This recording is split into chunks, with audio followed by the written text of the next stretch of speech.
If you've ever wondered why financial success is mostly mental, it's probably because you've realized that no amount of logic or hard work seems to fix the underlying friction in your life. You do everything right. You study the markets, you chase the promotions, yet the internal peace you were promised never actually arrives. The truth is, most of us are fighting a battle we've already lost before we even open our bank apps. We're working with a broken psychological map, governed by invisible fears and scripts we didn't even write. It's a quiet, exhausting frustration, earning more only to feel more trapped, and watching your success turn into a cage of maintenance and status anxiety.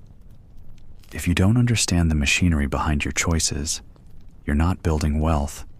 You're just building a bigger distraction from the person you're afraid to become. There is a way to stop the bleeding, but it isn't found in a spreadsheet or a side hustle. It requires looking into the uncomfortable silence where your money and your identity collide, a place most people avoid until it's too late. Real clarity isn't a destination you reach. It's a shift in how you see the world, and it only reveals itself to those willing to walk the full path. So, let's begin. It's a strange thing, how we can be so objectively smart, so capable, and yet so completely lost when it comes to the numbers in our bank accounts. You've probably felt it, that quiet, nagging friction, where your effort doesn't seem to translate into, well, peace. You're working the hours, you're checking the boxes, you might even be making good money by most people's standards. But at 2 a.m., when the world is quiet and it's just you and your phone screen, the math doesn't feel like math. It feels like a weight. We're taught that money is a game of logic. Income minus expenses equals what's left. It's addition. It's subtraction. It's supposed to be cold, calculated. But if it were just about being smart, why are so many brilliant people broke? And why are so many people who can barely solve a quadratic equation somehow comfortably wealthy? The truth is, we aren't actually dealing with currency. We're dealing with ghosts.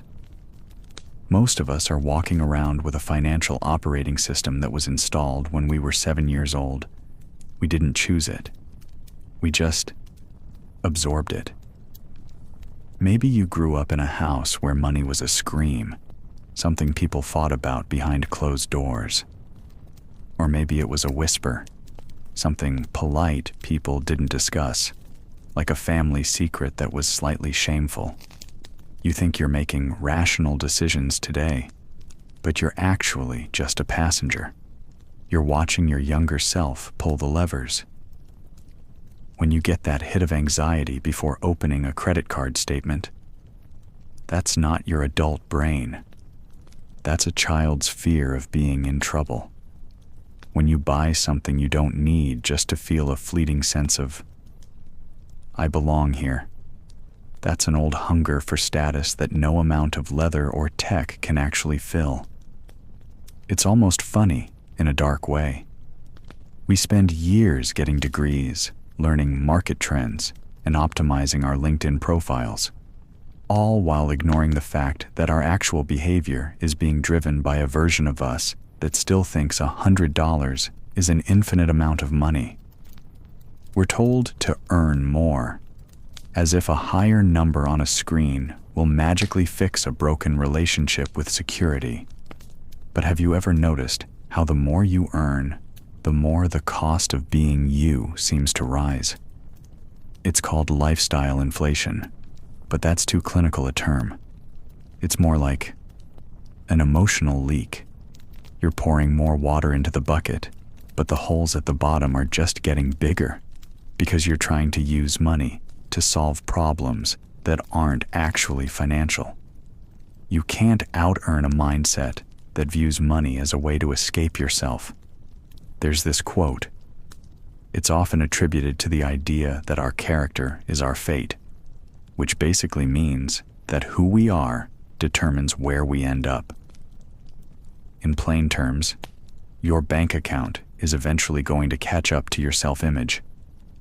If you secretly feel like a fraud, or if you believe that people like us aren't meant to be comfortable, you will find a way to get rid of the money. You'll make the bad investment. You'll buy the necessary luxury. You'll sabotage the win because, subconsciously, the win feels like a threat to your identity. It's not about the spreadsheets. It never was. The spreadsheets are just the crime scene. The real work, the actual success, is happening in the quiet, uncomfortable spaces between your thoughts. It's in the moment you realize that fear is a terrible financial advisor. It's in the moment you stop trying to prove your worth to people you don't even like, with money you haven't even kept yet. Wealth isn't about the noise of having everything. It's about the silence of needing nothing. And that kind of silence, you can't buy that. You have to build it, brick by brick, inside your own head, before you ever see it in the world outside. And if the foundation you're building on is made of someone else's old fears, it's a heavy thought to carry into your morning coffee. Most of us like to believe we're the CEOs of our own lives, making executive decisions based on data and logic. But if you really look at your last 3 big purchases, or the last time you felt that cold, sharp pang of guilt for spending on yourself, you'll realize you're more like a middle manager following a handbook written by your parents in 1994. We carry these money scripts around like invisible backpacks. For some, the script says, money is the only thing that makes you safe. So, you hoard. You check your banking app 4 times a day. You have enough. But you never feel like you have enough, because how can you ever have enough of the thing that's supposed to keep death and disaster at bay? For others, the script is, money is for people who aren't like me. It's for the greedy ones, or the lucky ones. So every time you get a windfall, you find a way to make it disappear. You buy the round of drinks you can't afford, or you suddenly need to replace a car that was running just fine. You're not being irresponsible. You're just trying to get back to the version of yourself that feels familiar. The version that's struggling. Because at least in the struggle, you know who you are. It's a strange kind of irony. We think we're chasing a number, but we're actually just chasing a feeling. Or, more accurately, we're running away from one. Think about the status treadmill. We've all seen it. Maybe you're on it right now. I've certainly spent my fair share of time gasping for air on that belt. You get the raise, and for about 48 hours, you feel like a god.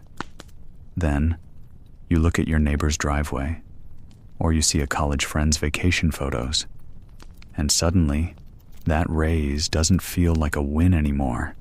It feels like a baseline.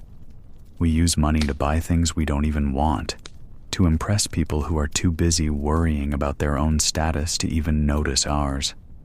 It's a comedy of errors where everyone is the protagonist and no one is the audience.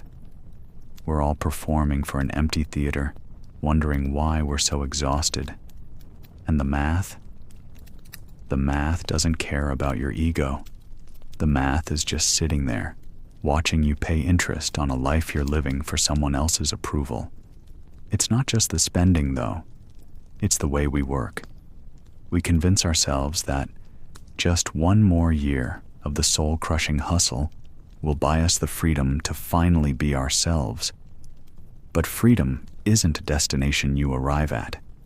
You don't just get free.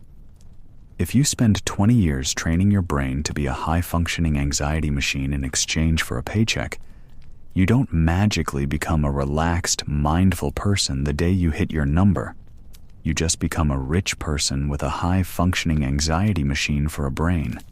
The tool becomes the master. We tell ourselves we're being practical. That's the great lie of the modern age, that being miserable for money is just what adults do. but there's nothing practical about sacrificing your nervous system for a pile of digits that you're too tired to enjoy. Success is mostly mental because wealth is a state of mind before it's a state of the bank account. It's the ability to walk away. It's the quiet confidence of knowing that your worth isn't tied to the brand on your keychain or the zip code on your mail. But getting to that point, that's the hard part. It requires you to look at those old, dusty scripts in your backpack and finally say, "This isn't mine. I didn't write this." It's a messy process. You'll probably feel a little naked without the armor of your stuff or your achievements to protect you. You might even find that when you stop running, the silence is a bit deafening. But that's usually when the real conversation starts. The one where you finally ask, if I wasn't trying to prove I'm enough, what would I actually do with my life? It's a question that doesn't have a quick answer. And honestly, that's probably why we keep ourselves so busy earning, so we don't have to hear the answer, because the answer might require us to change everything we've spent the last decade building. It's easier to stay in the noise, isn't it? To keep the spreadsheet open and the notifications on, because as long as we're optimizing, we're winning. Or at least, that's what we tell ourselves. But have you ever stopped to look at the actual mechanics of your daily decisions? The tiny, split-second choices that dictate where your energy and your money actually goes. We like to think we're being rational, but usually, we're just being reactive. Take retail therapy, for instance. We call it a joke, a little self-care ritual after a brutal Tuesday at the office. But look closer. That purchase isn't about the item. It's an attempt to buy back a sense of agency. You spent 8 hours being told what to do, meeting deadlines you didn't set, for goals you don't care about. And that online checkout button is the only thing in your world you actually control. It's a $150 hit of "I exist." It's expensive to use commerce as a way to prove you're still alive. And then there's the fear. Not the big cinematic fear of total ruin, but the low-grade humming fear of falling behind. We see a peer get a promotion, or a friend post a kitchen renovation, and our brain treats it like a biological threat. It's a survival instinct that's gone haywire in a world of high-speed internet. Our ancestors feared being kicked out of the tribe because it meant literal death. We fear not having the right aesthetic because, well, we're not quite sure why, but it feels just as heavy. So we spend. We invest in things we don't understand because we're afraid of missing the boat. We stay in jobs that drain us because the thought of a gap on a resume feels like a gap in our very soul. We're so busy trying to look successful that we forget to actually be successful. There's an old saying, something about how the things you own end up owning you, and it's usually dismissed as hippie nonsense until you're sitting in a house full of furniture you don't like, paying off a car that just takes you to a job you hate. In plain English, we trade our most non-renewable resource, our time, for things that lose value the second we touch them. We're essentially trading our lives for clutter. It's a glitch in the human hardware. We're wired to want more, but we aren't wired to know when we have enough. And enough is a terrifying word for a society built on growth. If you have enough, you can't be sold anything. If you have enough, you're dangerous, you're free. But most of us are far from that silence. We're still in the phase where we think a little more income will finally let us breathe. We chase the raise, get it, and then realize our lungs have just expanded to fit the new pressure. The stress doesn't disappear, it just changes clothes. It goes from, how will I pay the rent, to, how will I maintain the lifestyle that makes people think I'm the kind of person who can pay this rent. It's a performance that never has a closing night. The real shift happens when you realize that financial success isn't about the height of the mountain you're climbing. It's about the weight of the pack you're carrying.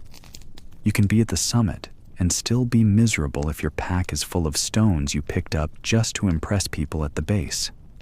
True wealth is the ability to say no without your heart rate spiking. It's the mental space to realize that most of the emergencies in your life are actually just other people's expectations in disguise. But to get there, you have to be willing to be wrong in the eyes of everyone else. You have to be okay with not being the one with the newest phone or the most impressive job title. You have to be willing to look a little bit boring so you can finally afford to be a lot more human, which is a hard trade to make. When you've been told your whole life that being human isn't quite enough, unless it's wrapped in a layer of visible achievement that everyone else can measure. We've become addicted to the yardstick. We spend our 20s and 30s trying to prove we've made it, but the finish line keeps moving. It's like a software update for your life that you never asked for. Every time you get comfortable, the world tells you your current version is obsolete. Your car is too loud. Your kitchen is too last decade. Your hobbies aren't productive enough. So, we push. We think the solution to our financial stress is a bigger shovel. If we could just earn 30% more, then we'd finally have that margin. Then we'd be the kind of people who don't worry about the price of organic blueberries or the cost of a last-minute flight. But have you noticed? The shovel gets bigger, but the hole gets deeper too. It's called lifestyle creep, but that sounds too accidental. It's more like lifestyle seepage. It's the way a slightly nicer hotel room becomes your new minimum. The way you start justifying outsourcing your life, ordering every meal, paying someone to mow the grass you never sit on, buying back time that you immediately spend, working more to pay for the outsourcing.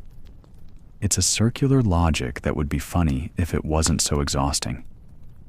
We're working harder than ever to fund a life we're too busy to actually live. The real hack, if we have to use that tired word, isn't about earning more. It's about the mental decoupling of your income from your identity. It's the moment you realize that a raise is just a tool, not a permission slip to upgrade your ego. Imagine, for a second, what would happen if your income doubled tomorrow, but your lifestyle stayed exactly the same. Most people can't even visualize that.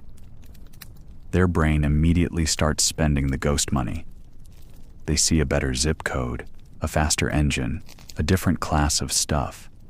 But the person who wins isn't the one with the most stuff. It's the one who has the largest gap between what they earn and what they actually need to be happy. That gap, that's where freedom lives.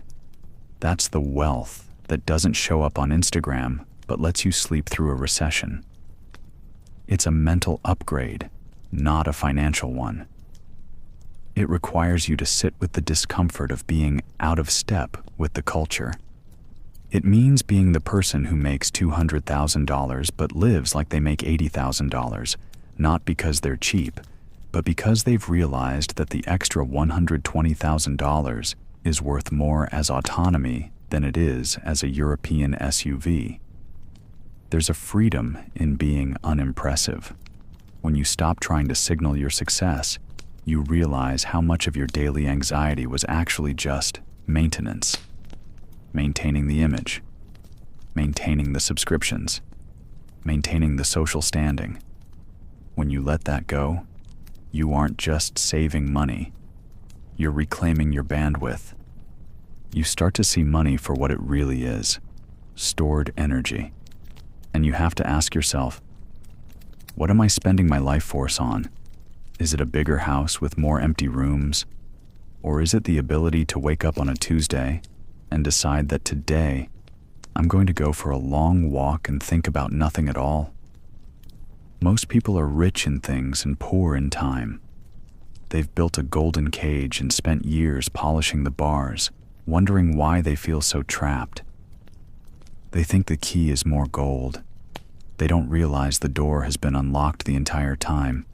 They just have to be willing to walk out into a world where nobody is cheering for their bank balance, which is a lonely thought at first, but also the only one that actually lets you breathe. Unless you finally realized that the only person you were ever really trying to impress was a version of yourself that doesn't even exist anymore. We spend so much of our lives waiting for a specific arrival.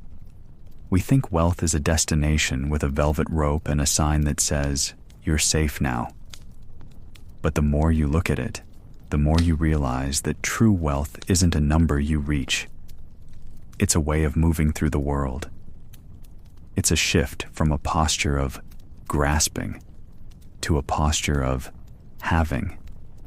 It's a strange, almost uncomfortable calm.